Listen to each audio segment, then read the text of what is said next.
everybody and welcome back to a brand new video where today I'm continuing my weekly series looking at the fan response to each episode of Series 12.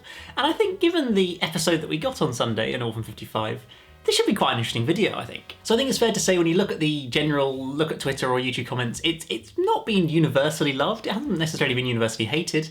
It feels like quite a Marmite episode, which hopefully creates quite an interesting video for today, where I'm going to be looking at your comments on my videos, on my YouTube community posts. Thank you for all your comments. There's literally been over 500 comments I've had to look at, which has been bonkers. So thank you for that. And yeah, I try my best to read through them all. I have gone through every single one of them and selected as many as I can that kind of give a representation of what different fans are thinking about the programme or about episode 3, about Orphan 55. Both positive and negative, because obviously it wasn't all positive, that's fair to say, about this particular episode. And I'm going to try and kind of condense it down into this video and give you guys a little overview of what people thought of Orphan 55. I've got lots to get through, so I won't delay it too much. I will just say that obviously we've had the first two episodes previously in Spyfall Part 1 and Part 2, which I think were generally both pretty well received. They weren't universally loved, but they also were generally, I felt, a pretty positive. People were liking the direction the show was going in, and it seemed to all be fairly good. But then we come to Orphan 55, and I think the fan opinion might have changed a bit. So let's get stuck straight into it. Well, I've got my phone here just so I can read all the comments, just in case you see me looking down. So our first comment here comes from somebody called Chalmers. I wonder who that could be. Who says, "Here's the thing, climate change is important and I feel as though it's not hit enough. However, to me, it was super frustrating seeing it said in such a clunky, cliche and cringe way." They did not do the message justice. If you're going to talk about something like that, you've got to do it right. I like the way the Drakes looked, and I think the scene where they were driving through the territory was particularly good, but the characters in the episode were only surface level. I would have loved to have seen more between their relationship and why they weren't married, which I think would have made their deaths more hard-hitting. I didn't hate the episode though, it was a decent filler, but I feel like the fam need more development as characters, and they simply did not do that, which is sad as they seem to be messing about doing nothing the whole ep. Lol. So thank you very much, Megan, whoever you are, for that particular comment, and I too tend to agree that it was particularly the ending. This is going to be a common theme, I think, is the ending. The whole climate change thing was done so badly. A good idea that was done really badly. I feel like it's going to become a common theme of this video. So yes, thank you very much, Megan, for your comment. Now we've got a comment in a similar vein here from Henry W, who says, "I get the message of climate change and the ideas were very good. However, I think there were way too many people and the characters were very one-dimensional. The mum-daughter subplot was random and not needed. Personally, it would have been much better if they'd reduced the cast size and one of the companions was in danger. The ending speech was just very odd. I get what it was going for, but it was just not done well at all. Some good ideas, but poorly executed." And yeah, a very common opinion that the ending was poor, as I say, but also highlighting the issues with some of the characters, having too many main characters, meaning that they were very one-dimensional. You couldn't give them any character because it wasn't a long enough story to be able to do that. And having just more for the companions to do as well would have been a better thing to improve this episode, I think. But not everybody dislikes it. Somebody here, we've got a comment from Doctor Who Adventures, who says, "Great review. Me and my brother really liked the episode. The mystery was really intriguing, and there were so many twists. It was really exciting. High energy episodes and stories I really enjoy, so I think that's got something to do with why I enjoyed it so much. I think the characters were great also."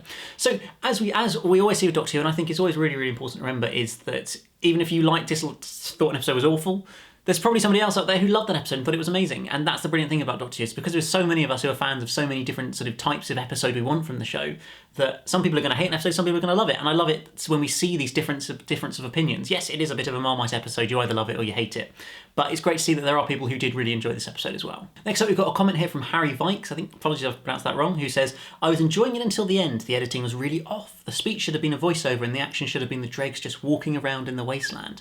Also, the BBC teased that we wouldn't want to miss the ending. I know this is out there, but I thought it was building up to Ryan leaving the TARDIS, even for a few episodes, to be with that girl. I think it was a good episode. And I liked Jazz's relationship with the old woman and how she was affected by her death. I wish they could have done more with that."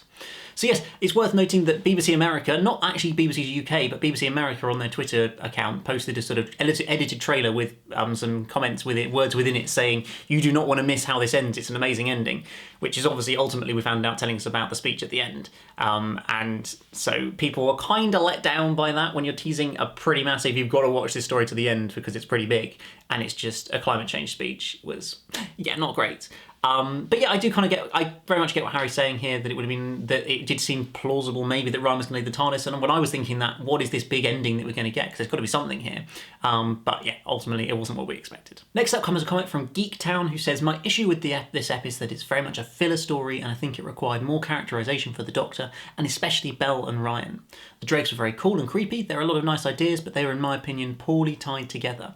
I also kind of wish that the Doctor was still a little less chipper. I can see her humour being slightly toned down, but I think I would like to see maybe a little more of that. On the plus side, I do see a nice arc forming about the companions not trusting the Doctor as much due to her lack of info sharing, except when e.g. when Yaz asked the Doctor when she knew the planet was Earth, it seemed to be almost accusatory and leading. However, that aside, I found it to be a fairly mediocre episode that was not tied together quite right. 5 out of 10. A bit of a letdown. Yep, I tend to agree that it is a bit of a letdown, ultimately. I don't necessarily agree completely. I felt like this was a stronger story for the Doctor than we'd seen recently, and it did feel like the kind of childish humour was toned back in a little bit in this particular episode, and she was much more presented as the kind of authority figure who was very much trying to figure out what to do and coming up with a plan and going for it. So I was quite pleased with that sort of development of the character from that point of view. But I also do like your idea about seeing the arc of the companions not trusting the Doctor, and I feel like that's something that may be explored in future episodes. We kind of got that sort of in Spyfall, we kind of got that through them not knowing anything about her was why they weren't trusting her, but then now they're doubting that she's actually ever telling them things they need to know. So I think that's quite interesting and could create some tension further down the line maybe. Now we've got a comment from Paul Morris. Thank you for your comment. I know you comment a lot on my videos and thank you very much. I always enjoy reading them. And he says, enjoyed it overall, but the revelation that this was set on Earth served no purpose other than to allow a very heavy-handed sermon on environmental issues. I liked the Ryan Bella interactions, and for once, Tosin Cole's awkward performance actually seemed like a deliberate characterisation rather than just poor acting. Cut out the last couple of minutes, and I would have rather rated it above average with the rather sour taste left by the sudden preaching. I'd settle for just okay. Yeah, I tend to agree. Not sure if I think that Tosin Cole is a poor actor. I don't have strong opinions about whether he's a terrible actor or not. I think he's a pretty solid actor. I don't think that he's the greatest actor we've ever seen, but I feel like he's pretty serviceable for the plot, for the stories.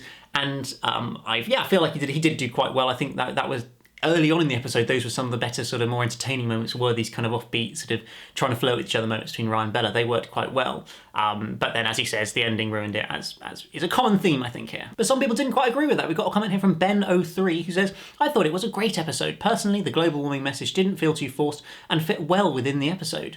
It's an important topic that needs to be discussed, and I think this was a good way of doing it. Most of the characters were actually really good to watch. The monsters looked really good, and I thought they were good for the episode. Also, like Jazz mentioning the Doctor not acting herself at the beginning of the episode, linking back to the ending of Spyfall Part 2. Overall, a solid 8 out of 10 episode for me. So again, I like it that some people really felt that the message worked, it hit well, and it made sense, and it didn't feel too clunky and on the nose. I love that people thought that. I didn't personally, and I know a fair few people didn't, but it's really nice to see that we don't all have the same opinion, because that's great about the show, isn't it? But we've now got a comment from Matt IOW, who's rather more concerned about the state of Doctor Who, I think it's fair to say, who says, I watch Doctor Who these days in a permanent state of anxiety, and not in a good way.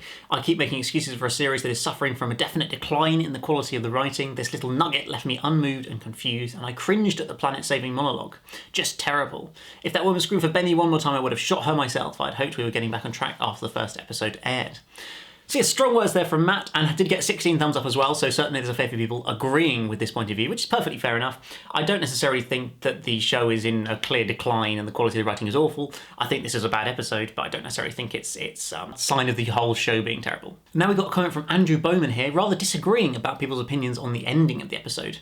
I thought the twist that Orphan 55 was the planet was a neat one, and the dregs were very effective creatures. On the subject of the message at the end, I thought it was perfectly apt. The thing about positive messages is they need to be hammered home for full impact. Otherwise, there's a danger of it wallowing in ambiguity. It's a message to the future from the future. The children watching this may be inspired to help remedy the issue in 10 to 15 years' time. Anyone dismissive of the message due to its lack of subtlety is part of the problem, frankly.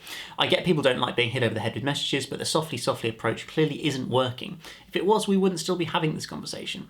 So yeah, a very interesting thought there from Andrew Bowman. I don't maybe fully agree. I do feel like it wasn't subtle enough. I do get his point completely. I do understand that maybe it needs to just be on the nose and you need to just say it, make it clear because it's important. I agree that it's an important issue, but I'm not convinced this was exactly the right way to do it. But thank you very much for your comment, Andrew. I really appreciate it. And in the back and forth nature of YouTube comments, we've got one from Cryer24597 who says, that was awful, quite possibly the worst episode since 2005. It really was that bad. A terribly preachy, condescending and downright stupid script, some appallingly bad acting, especially from that old lady, and clumsy editing/directing, just really poor all round. Easily Jodie Whittaker's worst episode by a significant margin, in my opinion.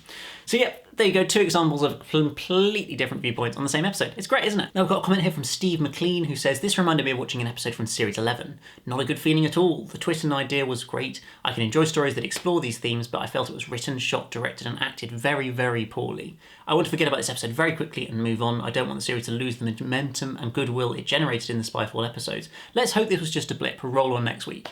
And I think to an extent that's a comment I tend to agree with, from the point of view at least of hopefully this is just a blip and let's carry on with better episodes next week, because Spyfall was really good. I think both parts were really good, and then kind of this episode's rather let it down. 2 out of 3 good episodes to start a series is not bad. I mean, probably look at most series, they've got 1 out of their first 3 episodes is pretty poor. So hopefully episode 4 will be a return to form. A comment from Jack Lees here talking about the Doctor Who being too politicised in the Jodie Whittaker era. I feel like Jodie's era is more politicised than others, as people are more polarised by her episodes, like people are polarised over politics. If they could keep it more subtle, I wouldn't care as much, and I'd be able to raise a story based off of its storyline, not by how many times a man tells a woman she's pointless or incapable of being the Doctor. See 1843 in Spyfall, or C to the Doctor also in Spyfall. The credit I can give Orphan 55 was that I enjoyed it, and for the first time I felt like 13 was the Doctor. They got her personality right, she was toned down just enough. And I think that's the key point. That's one of the biggest positive things I can bring out of this episode, was that it felt like the Jodie Whittaker Doctor was probably at her best in this episode. It felt like they'd found the right balance between humour and seriousness for the Doctor. I really felt like they hit that in this episode. Even if everything around it was not great, I feel like that's the one thing that really worked. A comment here from Dr. Vision, who says, yes, I agree the lecture at the end was unnecessary. The fact the Doctor had established it was a future Earth devastated from the effects of climate change. The audience is intelligent enough to work that out for themselves, and that alone should make enough political impact without them being lambasted by an irate Doctor. Also, while I usually adore older characters in Doctor Who, like Wilfred Mott, Mr. Copper, even Clara's Gran, that woman screaming her husband's name every 30 seconds became really grating by the end, and I lost all sympathy for her plight. On the positive side, this is the first time I've genuinely not found 13's performance tedious to watch, excluding the opening 2 episodes, as she seemed to retain a sense of authority, assertiveness, and even some of Capaldi's grumpiness was showing through. That beats resorting to childish behaviour relentlessly. So again, somebody who's feeling a bit more positive about the Doctor's characterisation in this episode, I just hope that this style of the Doctor continues into future episodes as well. And an important comment here, I think, from Sean Hanlon, who says it was fine, but unfortunately for a lot of people these days, if things aren't amazing, it means they're awful. For some reason, there can be no middle ground. Some bits were bad, but it was overall fun in my opinion. At the end of the day, that's what I want when I watch a show about a time-travelling alien. Didn't get a lot of that in the last series. And I think that's an important point, that, like, you are allowed to be somewhere in the middle about an episode. You don't have to either think it's amazing or think it's awful. You're perfectly allowed to be in the middle. I just think that's an important point to kind of make. And I'm glad to hear that Sean at least reasonably enjoyed this episode. Unfortunately for the Golden Arrow, he very much didn't enjoy it so much. Who says, I really don't want to say this, but I really didn't like the episode. Like, really didn't. The concept is cool, but the writing's rushed, the story's backwards. The only characters I care for is Jodie and her companions, with none of the side characters being likeable or interesting. The twist is interesting, but the message is really ham-fisted and really obvious. The exposition is in all the places it doesn't need to be. And while some dialogue between Jodie and her companions is good, interaction with other characters are non-existent and flat, making for some cringy moments and hilarious scenes. I really didn't like the Commander Mother Lady. Ryan's girlfriend character changes out of nowhere, and whilst most of the designs for the dregs are cool, the Dog Lady, let's hope next week's episode is better. P.S. Benny. Indeed. So yeah, somebody with a pretty strong criticism of it, which is perfectly fair enough, and generally shares opinions with a lot of people who, as we've seen in these comments, generally didn't like it very much, but apart from a few who did. Now, that's pretty much all of the comments that I wanted to include in terms of your pure opinions. I wanted to highlight a few people who just unnecessarily slating me, unnecessarily slating people who liked this programme, for example. So, well, let's go for Deuce Pigeon, who says, dude, sack up, gird your loins and just admit it, this episode sucked. The writing is in the toilet and the acting is just above a grade school play. Look in the mirror, you're a man, sack up, brother. Thanks very much, Deuce Pigeon. I'm perfectly entitled to have my opinion, so that's what I'm going to do. We've also got a comment here from the Cole O'Shaughnessy, who says, look, people have been saying it's too political and condescending for a while now, and up until now, reviewers like yourself have purposefully chosen to mischaracterise this criticism. But that feeling you had at the end of being lectured to, that's how thousands and thousands have felt for a long time. Hell, even in the tail end of Moffat, that started creeping in, although he was better at disguising it as throwaway jokes or wit.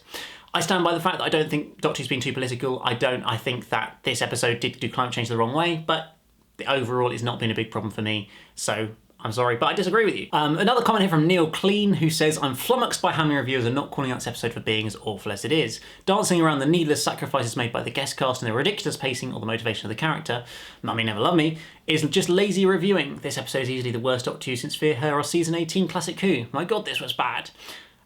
Maybe, Neil, you should take into mind the people who, like we heard from Sean, who said that it's okay for an episode to be average and not terrible. That's how I feel about this episode. It's not terrible, it's just average. And I think that's a perfectly acceptable viewpoint to have. And finally, probably the most concerning comment I've read on all of my videos. I just wanted to highlight this. I hope you guys don't mind me highlighting this, but I don't care. I'm going to highlight it anyway, because I just felt it was quite a concerning comment. I posted this on my Twitter as well, because it's just not a good sign of some areas of the Doctor Who fandom, essentially. So let's have a read of it from Problem Being. who says, "This era requires no further critical evaluation. Chibnall is a maniac and a hack, and his writers are as incapable as he is. Chibnall's ego will not allow for any talent better than his negative talent. There cannot be any genuine positive evaluation of this era whatsoever. I understand people are experiencing extreme denial and hypnotise themselves into believing this era is good. May I suggest a therapy group for those poor people of bad taste and of major anxiety? Simply put, there is zero artistic, creative, quality control, whatever. Talent appears to have been banned, and only a fanatical, postmodernist mindset without any editorial content has any sway over the direction of this defiled treasure." So yeah, that's not a good comment. That's not like the sort of comment that we should be encouraging to be saying about Doctor Who and people who enjoy Doctor Who. I don't think the Chris Chibnall era is the greatest era of Doctor Who ever, but I also don't think it's completely awful. I completely disagree with the idea that you essentially are not allowed to like it. It is objectively awful and there are no redeeming qualities of it, and you are essentially mentally ill if you do like this current era, which I think is a terrible message to be sent out from somebody, a Doctor Who fan. When we think about what the Doctor stands for, this is going completely against that. So I was just kind of sad to see some comments like this here, hidden within all the nice comments. You're perfectly entitled to completely hate the current episode or the current era, but don't tell people they cannot like it. People are allowed to like what they like, and you should never criticise them and say they're mentally ill for doing so. I think that's just really bad. So yes, I'm hearing the comments now. Is EMS Productions getting too political? What happened to the old EMS Productions? We want him back. I know, right guys? I know. But I just felt this needed to be said, having read a lot of these comments underneath the video. So I hope you guys have enjoyed this overall look at the fan reaction to Orphan 55. I think it's fair to say it was unfortunately a pretty negative response. Not everybody thought it was terrible, but there were a lot of negative comments, particularly on the ending of the episode, and a lot of the sort of main characters, or the extra characters included in the story as well, were really rather a letdown in general. But I hope you've enjoyed this overlook, and I hope that you guys will be, well, respectful in the comments, shall we say, and not telling people they have to dislike a programme and dislike an episode when actually a lot of people kind of do like them. But yes, I hope you guys have enjoyed this overview, this look at the fan response. I'll be back again next week to give the fan reaction to Nikola Tesla's Night of Terrors. Quite a good title, that one, isn't it? Plus lots more videos coming up over the next week as well, looking at previewing and reviewing that episode, of course. So I'll be back again very soon for another video. As always, hit the like button and the subscribe button if you're new here, but I'll see you again very soon for another one. Goodbye.